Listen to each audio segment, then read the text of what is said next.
आज का टॉपिक है सेरीकल्चर। आज का टॉपिक है सेरीकल्चर। सेरीकल्चर ग्रीक वर्ड सेरिकोस से बना है, जिसका मतलब होता है सिल्क। कल्चर इंग्लिश वर्ड है जिसका मीनिंग होता है रियरिंग। तो sericulture is a multidisciplinary programme.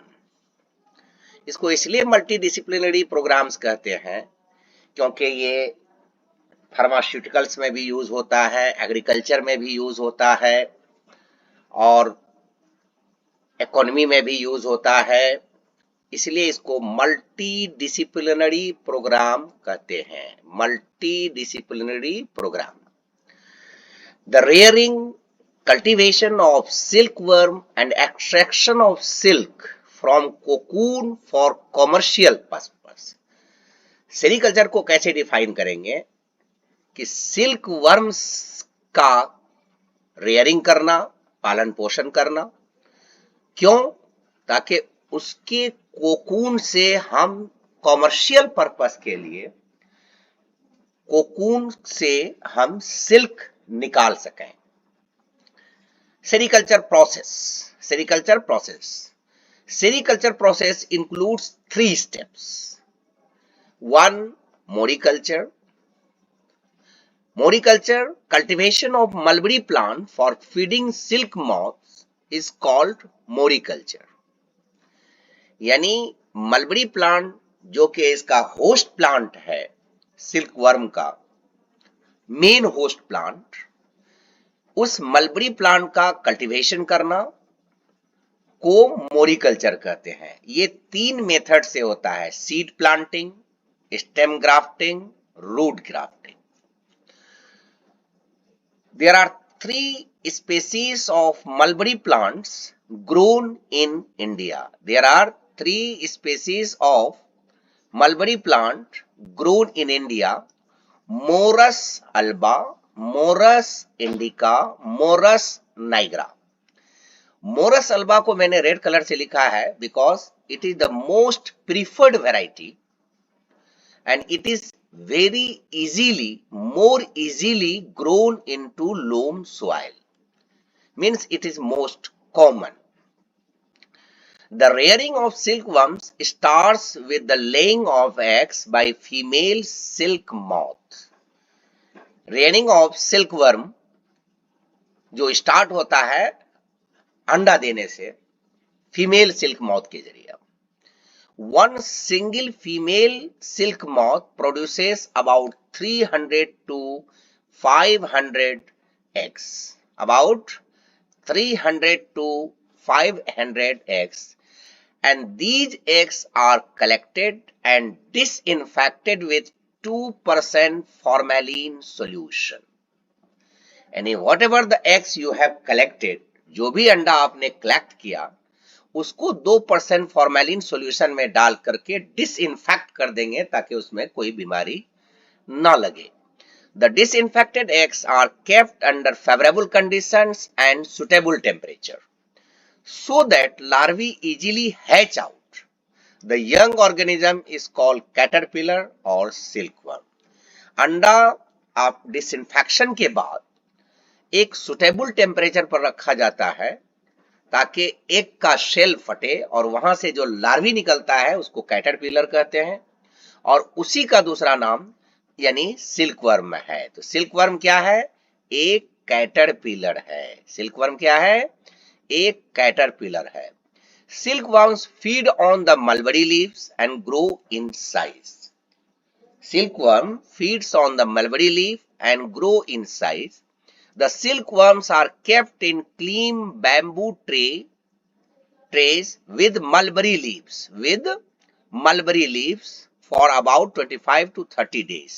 यानी उस कैटरपिलर को मलबरी लीफ के साथ एक बांस के बने हुए कंटेनर में, जिसको बम्बू ट्रे कहते हैं, जिसको सुप्पा कहते हैं अपने कॉमन लैंग्वेज में, उसमें या छन्ना कहते हैं, उसमें रख देते हैं लगभग 25 डेज से 30 डेज के लिए।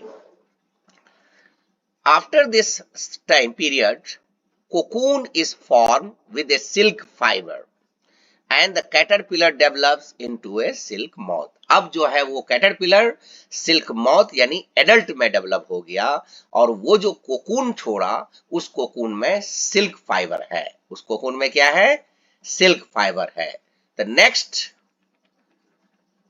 Is silk reeling. अब जो आपको सिल्क फाइबर मिला, the cocoons are collected and boiled or kept under the hot sun or exposed to steam to separate the silk fibers called stifling.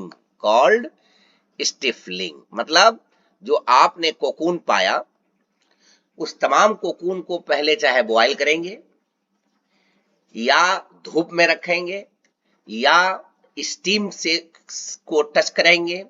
क्यों? ताकि उससे आसानी से कोकून से सिल्क फाइबर अलग हो जाए. इस प्रोसेस को हम स्टिफलिंग कहते हैं. स्टिफलिंग का क्या मतलब हुआ? The collected cocoons are boiled और kept under the hot sun और exposed to steam. It is easier to separate the silk fibre. The next is separating silk threads from cocoon of the silkworm is called reeling. यानी cocoon से जो silk fibre हम निकालते हैं उसको हम railing कहते हैं. The harvesting of silk from these cocoons is the final stage of sericulture. Silk यानी जब उस कोकून से हम सिल्क निकाल लेंगे तो ये सेरिकल्चर का फाइनल स्टेज होगा. And the filament of threads are removed by using different machines to form reels. This spinning of silk fibers produce silk yarn or silk thread. यानी वहां से जो आपने किया वो एक थ्रेड के टाइप में होता है, उसको घुमा फिरा करके ये करते हैं. The next is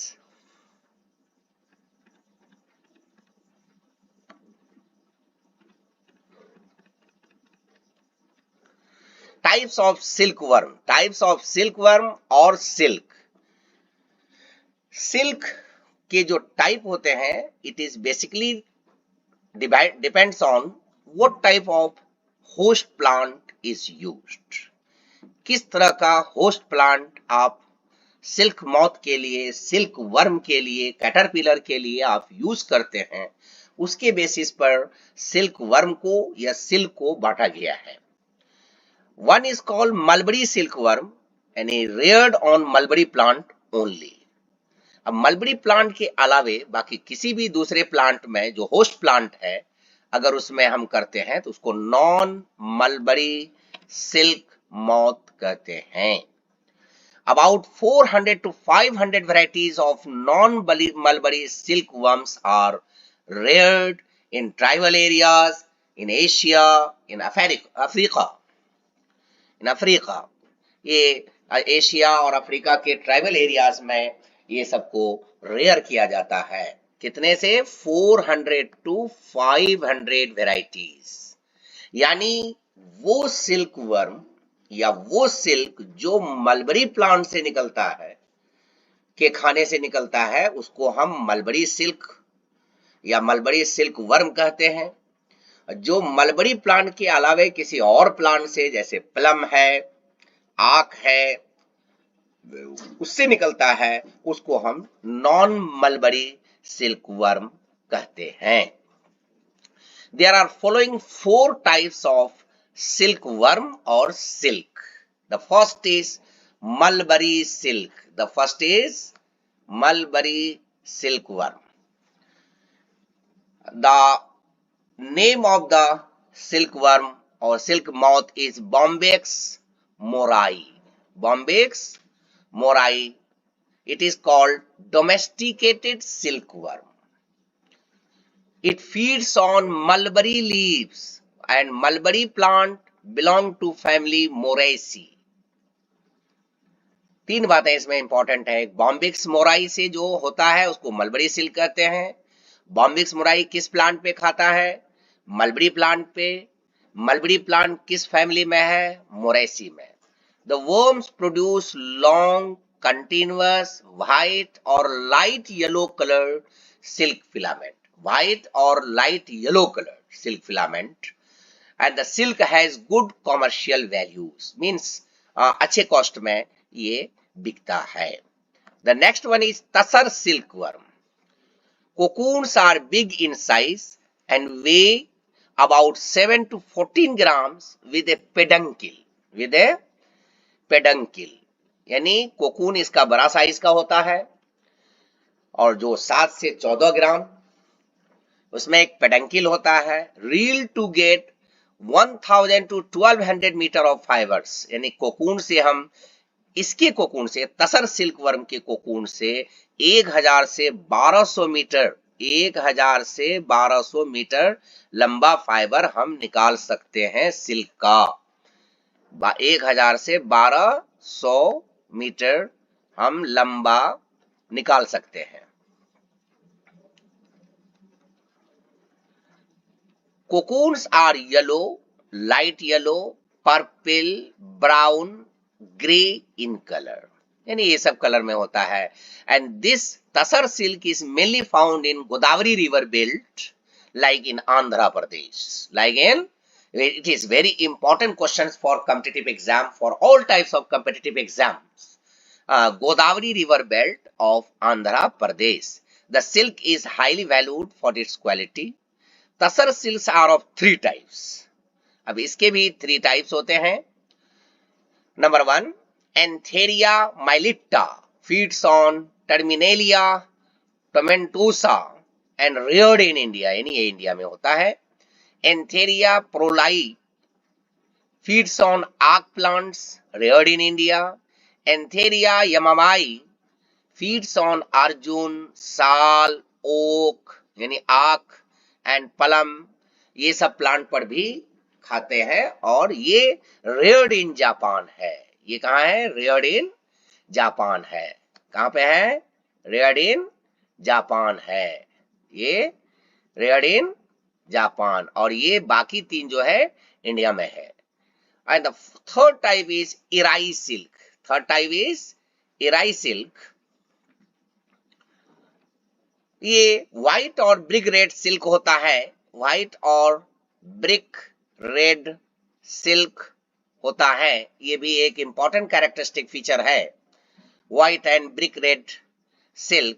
cocoons are very weak and pedunculate and this silk is found in Eri silk is found in Assam, Bihar, west Bengal, Manipur, Orissa and Tripura. यानी ईस्टर्न इंडिया में वेस्ट वो नॉर्थ ईस्टर्न इंडिया में पाया जाता है ज्यादातर. And the fourth one is Muga silk. The scientific name of Muga silkworm is Antheraea asamensis. Feeds on solu leaves to produce golden yellow silk. To produce golden yellow silk. And this golden yellow silk is important characteristic feature and this is which is very strong and attractive thread. Which is very strong and attractive thread. All the 4 types of silk are found in India. This is the silk caterpillar, silk moth caterpillar, and this is the mulberry leaf. These are the silk moth caterpillar and this is the mulberry leaf. And these are the cocoons, ball-like structure, spherical ball-like structure, and these are the cocoons and these are the way to keep it. कैसे रखा जाता है इसको. And the next step is silk reeling. यानी यहाँ से silk को निकाल करके कैसे रील बनाएंगे, जैसे धागे का बनाते हैं. Silk is a natural fiber where 2 independent fibroins called brins are completely covered with sericines. After the rearing of silkworm, the next process followed is silk reeling. यानी silkworm के बाद ये silk reeling होता है. The process of separating silk threads from the cocoon of the silkworm is called reeling. उससे जो अलग किया उसको reeling कहेंगे. The harvesting of silk from these cocoons is the final stage of sericulture. ये बता चुके हैं. The filament of threads are removed by using different machines to form reels. ये भी बता चुके हैं। And the silk fibers are produced and it is grown into ball like structure called yarn। जैसे धागे का गुल्ला बनाते हैं वैसे इसका भी गुल्ला बनाते हैं। तो अब life cycle of silk worm और सिल्क मॉथ, तो ये एग है लाइफ साइकिल में, फर्स्ट स्टेज ये एग है, और ये एग से लार्वा आया, larva changes into caterpillar, larva of this silk moth is called caterpillar, and caterpillar has silk gland which secretes a continuous like structure, right, and which forms a cocoon, a ball like structure like this, and this cocoon, and now this is collected into, after formation of cocoon, this caterpillar changes into adult। And the another photograph, this is the another photograph, and that is like this, and this is also, this is the cocoon, and this is caterpillar, and this is the mulberry leaf, and these are the collections of cocoons, and this is the collection of I think collection of caterpillar, collection of caterpillar,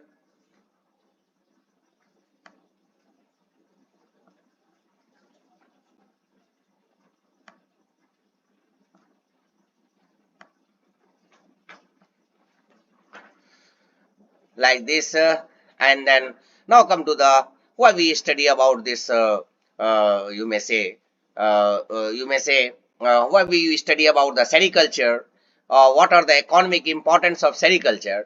As you know, silk is very important, and sericulture is an agro based rural industry. सबसे बड़ी बहुत important बात है कि ये agro based यानी agriculture based rural industry है, गांव देहात में होता है।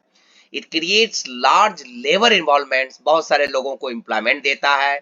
It has higher income generation potential. आप जानते हैं कि सिल्क कितना कॉस्टली होता है, बड़े बड़े अमीर लोग सिल्क का कपड़ा पहनते हैं शौक से, तो इसलिए इसका प्रोडक्शन से हमारे देश को, हमारे समाज को ढेर सारे अर्निंग होगा। It is suitable for small and marginal farmers also, ये छोटे छोटे किसान भी इसको कर सकते हैं, कम लागत में कर सकते हैं। Silk is an expensive commodity so contributes greater part to our economy, means इससे हमारे देश को ज्यादा से ज्यादा पैसा मिलता है। Sericulture provides self employment opportunities to the educated unemployed youth in varied sectors, और इनमें से वेरियस सेक्टर्स, हमारे समाज में जो पढ़े लिखे बेरोजगार लोग हैं, अगर इसको किया जाए तो इंडिया में सिल्क से बहुत सारा पैसा अर्निंग किया जा सकता है और उसको एम्प्लॉयमेंट मिल सकता है। Many by products are obtain from sericulture activities, इससे बहुत सारे बाई प्रोडक्ट्स मिलते हैं जो मेडिसिन में काम आते हैं, जैसे mulberry and silkworm have pharmaceutical values. Silkworm is used as a tool for genetic and biotechnological studies, इसमें जेनेटिक एंड बायोटेक्नोलॉजिकल स्टडीज भी हम करते हैं। और all the sericultural activities are village based and hence prevent migration of people from rural to urban areas in search of jobs। जी, ये चूंकि agro based industries है और कम लागत से होता है, इसलिए ये पलायन को रोक सकता है, माइग्रेशन को रोक सकता है। जैसे बिहार के बहुत सारे मजदूर या कि बंगाल के बहुत सारे लेबर क्लास लोग दूसरे स्टेट में जाते हैं और परेशानी झेलते हैं, तो अपने स्टेट में रह करके इससे ज्यादा अर्निंग हो सकता है। India and China are the world's biggest silk manufacturers, यानी अपने कंट्री को फख्र है कि ये दुनिया का बिगेस्ट सिल्क प्रोड्यूसर है। These two countries combine silk output accounts for more than 60% of global production। ये बहुत बड़ी बात है कि कम से कम 60% जो है ये ग्लोबल पॉपुलेशन को ये दोनों कंट्री मिलकर के, दोनों बड़ी से बड़ी पॉपुलस कंट्री मिलकर के देता है, जहां दोनों जगह एम्प्लॉयमेंट की जरूरत है। मुझे उम्मीद है कि आप लोगों को ये लेक्चर पसंद आएगा और आने वाले एग्जाम में इससे क्वेश्चन आएगा, इसलिए I hope that it will be fruitful to you. If it is fruitful, you like it, share it, subscribe.